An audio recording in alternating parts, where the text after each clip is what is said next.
دعمنا سوريا لأنها في الموقع المعادي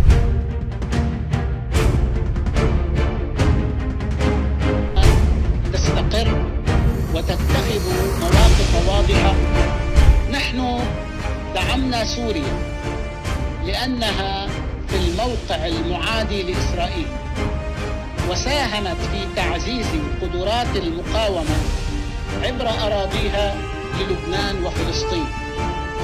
أما الآن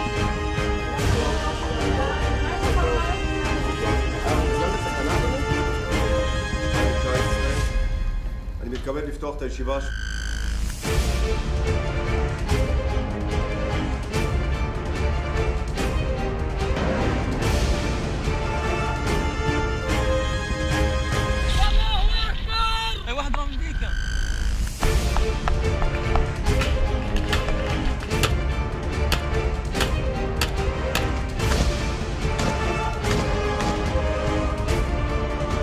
فقد سقط النظام على يد قوى جديدة.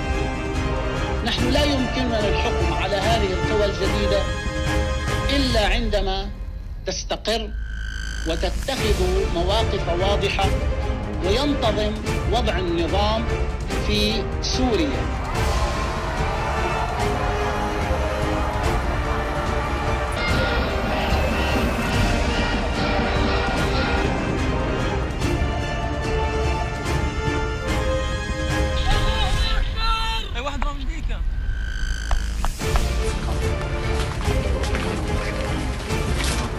תערוך להמשך.